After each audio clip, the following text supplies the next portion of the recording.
We are Stuart and Rainey of the GloveTrotters, active senior travelers chasing adventure one trip at a time.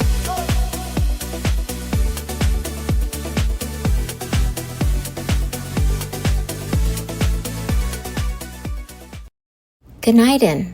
Good morning. Welcome to Istanbul, the only city in the world where you can watch the sunrise over Asia while standing in Europe. That's the magic of the Bosphorus Strait, the ribbon of water that divides this ancient city. My husband, my remarkable 91-year-old mother, and I have spent an unforgettable time here exploring a metropolis that has served as the capital for two of the greatest empires in history, the Byzantine and the Ottoman. Just like Rome, Istanbul is built on 7 hills, and it's a living, breathing testament to over 2,500 years of civilization. Our journey starts right here, near the water's edge at the EBB Sarayburnu Parka, where the majestic Sea of Marmara meets the Golden Horn, ready to dive into a culture unlike any other. As we made our way into the heart of the city, the sheer historical weight of Istanbul hit you almost immediately. Just look at this view. From the Galata Bridge stretching across the water, you can see towering masterpieces like the Sultanahmet Mosque and the Yeni Mosque lining the skyline. Even before we hit the old city, the Nuruosmaniye Mosque is a gorgeous Ottoman Baroque landmark that announces your arrival. Everywhere you look, you see the brilliant red of the Turkish flag with its star and crescent, a symbol with roots that actually predate Islam, once associated with the ancient city of Byzantium itself. It's a reminder that this city is a crossroads of history, mythos, and faith. As soon as our feet hit the ground, we headed toward the world-famous Hagia Sophia Grand Mosque, the geographical and historical center of Istanbul's Sultanahmet district. Approaching from the south, the scale of its facade and massive buttresses is simply breathtaking. Its historical significance is unparalleled. Built in the 6th century as a magnificent Byzantine cathedral, it was converted into an imperial mosque after the Ottoman conquest in 1453, and then into a museum in the 20th century, before officially returning to its status as a mosque in 2020. The building serves as a historical map of Istanbul itself. Unfortunately, for most foreign tourists today, direct access to the main prayer hall floor is restricted. So, while we had to view this wonder from the Hagia Sophia Meydani courtyard and the beautiful Sultanahmet Park, the sheer magnitude of its exterior with those colossal domes and minarets is enough to leave you in awe. As a fun fact, the original dome collapsed after an earthquake in 558 CE, and when it was rebuilt, they used much lighter materials and an innovative support system, ensuring its place as an engineering marvel for centuries to come. Just steps away from the Hagia Sophia, we find a different kind of architectural wonder, the Hurrem Sultan Hammam. This gorgeous structure, built in the mid-16th century, showcases the pinnacle of classical Ottoman bath architecture. While it served as a public bathhouse for centuries, it was also used for unique purposes, at one point even housing convicts when the nearby prison was full. Happily, it has been beautifully restored and now functions as a luxurious traditional Turkish bath again. From the dizzying heights of the mosques, we now descend into Istanbul's astonishing underground, the Basilica Cistern.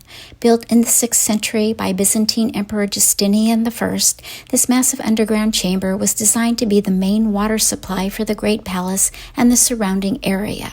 It's an inverted forest of 336 marble columns, each soaring nearly 30 feet tall. Today, this historical space has been transformed into a stunning immersive experience. As we walk the raised wooden pathways, the modern art installations floating on the water, combined with the changing subtle lighting, give the entire area a surreal, almost cathedral-like feel. It's a completely different kind of historical significance. But the real stars are the 2 column bases repurposed from older structures, the famous inverted and sideways Medusa heads. The story goes they were deliberately placed that way to negate Medusa's petrifying gaze. When you look at its reflection in the shallow water, it really makes you think about all the layers of history under your feet. It's incredible to think that this massive feat of engineering, capable of holding 80,000 tons of water, welcomes over 2 million visitors every year. though they wisely limit how many people are allowed inside at any one time to maintain the atmosphere. Now for the sensory explosion. Emerging from the quiet darkness of the cistern, we step directly into the overwhelming electric energy of the Grand Bazaar, or Kapalı Çarşı, one of the oldest and largest covered markets in the world. First constructed shortly after the Ottoman conquest in the mid-15th century, the bazaar is truly a city within a city, covering 61 streets and housing over 4,000 shops. It's not just shopping, it's a piece of living history. The architectural ceiling vaults are stunning, and the sheer volume of goods is incredible. We loved exploring the different sections, the bright copper and brass goods, the sparkling silver, turquoise, agate, and ultastone jewelry, and especially the mesmerizing display of Turkish lamps, all different colors and shapes, making for 1,000 tiny suns hanging above you. There are shops with a wide variety of women's handbags, tea shops with pounds and pounds of Iranian saffron tea, fruit stands featuring watermelon, pineapple, orange, and pomegranates, a never-ending supply of Turkish delight candies, and even looms for hand-weaving rugs and carpets. While the labyrinthine layout can be a bit confusing, a fun fact is that the bazaar was originally built with 4 main gates, and the entire structure survived 5 major fires over the centuries. It remains a vibrant hub just begging for a little friendly bargaining, a truly essential part of the Grand Bazaar experience. Right next to the Grand Bazaar stands a mosque that signals a massive shift in Ottoman design, the Nuruosmaniye Mosque. Completed in 1755, this is considered the very first Baroque-style imperial mosque in Istanbul. It was a deliberate break from the earlier classical traditions, incorporating European Baroque and Rococo forms. The mosque's name, which means the light of Osman, is inspired by the incredible amount of light allowed in by its 174 windows. As we approach from the west, you can see the stunning detailed gold leaf Arabic scripts and beautiful shell-like semi-vault niche just above the entrance. The intricately layered columns, the towering minarets, each rising approximately 250 feet towards the sky, and the intricately latticed windows on the south-facing side are each richly ornamented.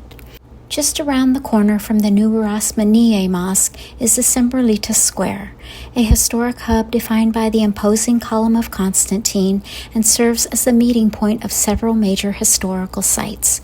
Most notably, the square provides the very best views of the Nuruosmaniye Mosque, where its towering Baroque facade, soaring minarets, and striking dome finial make it an unmissable landmark next to the entrance of the Grand Bazaar.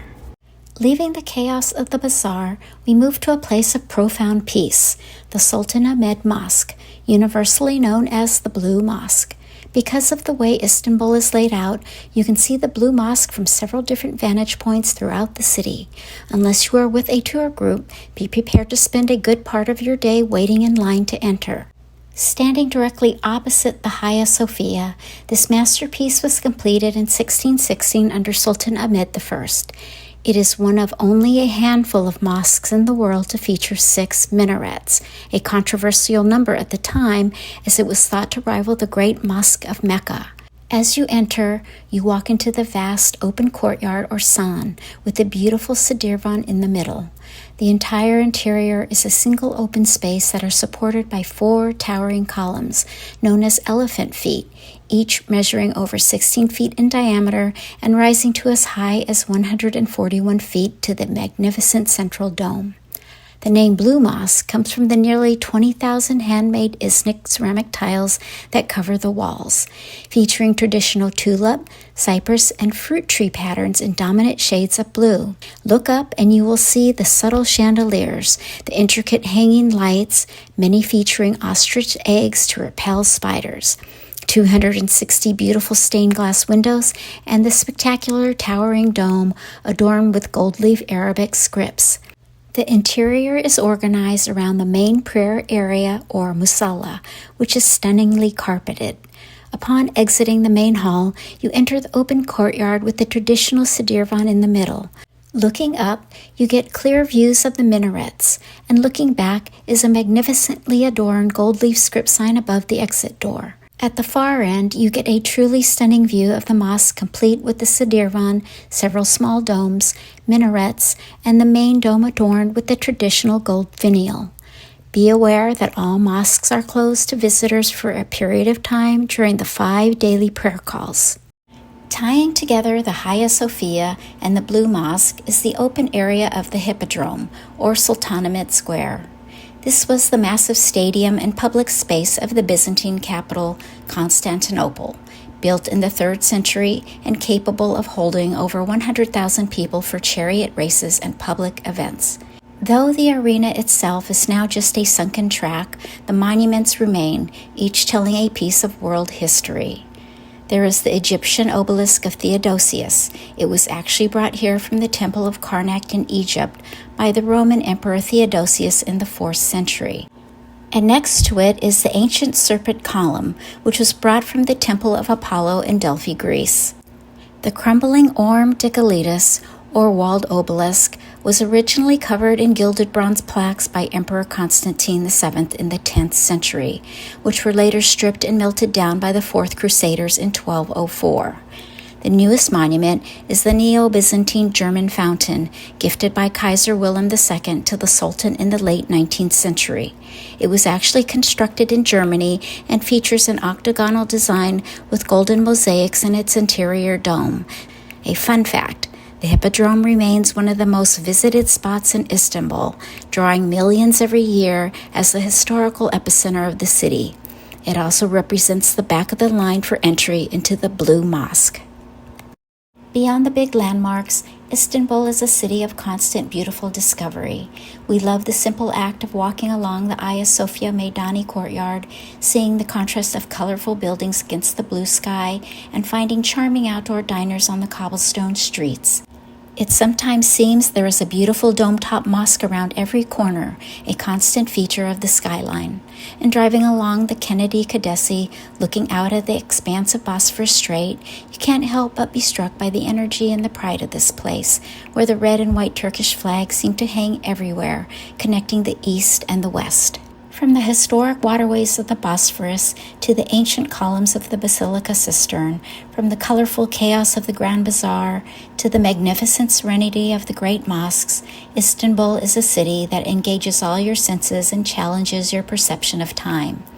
It was a truly special journey for the 3 of us. Thank you for walking through this incredible city with us, the historical heart of the world. We hope you feel inspired to explore the magic of this truly unique place.